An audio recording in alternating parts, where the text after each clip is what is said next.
কাতার প্রতিনিধি গোলাম মওলা আকাশ, সৌদি আরবের জেদ্দা প্রতিনিধি হানিফ সরকার উজ্জ্বলের তথ্যচিত্রে প্রবাসী সংবাদ জানাচ্ছেন সামদানি প্রত্যয়।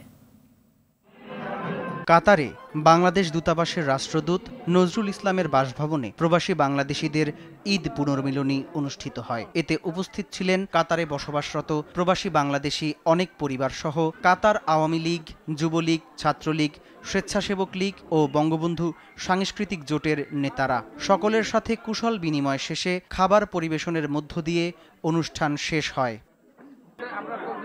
সৌদি আরবে আগত হাজিদের সর্বোচ্চ সেবা প্রদান ও উন্নত আবাসন ব্যবস্থার অঙ্গীকারে শুরু হয়েছে ৩ দিনব্যাপী হজ ও ওমরা কনফারেন্স।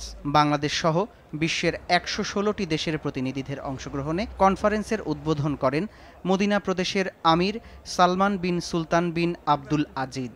কনফারেন্সে সৌদি সরকারের আমন্ত্রণে বাংলাদেশ হজ এজেন্সির সভাপতি এম শাহাদাত হোসেন তসলিমের নেতৃত্বে একটি প্রতিনিধি দল অংশগ্রহণ করেন। প্রতিনিধি দল সৌদি সরকারের হজ ও উমরা মন্ত্রণালয়ের ভাইস মিনিস্টার ডক্টর আব্দুল ফাত্তা আল মাসাতের সাথে দ্বিপাক্ষিক বৈঠকে বাংলাদেশি হাজিদের মক্কা মদিনায় আবাসন সমস্যা নিরসন, মিনা মুজদালিফায় তাঁবু সমস্যার সমাধানের জন্য আহ্বান জানান।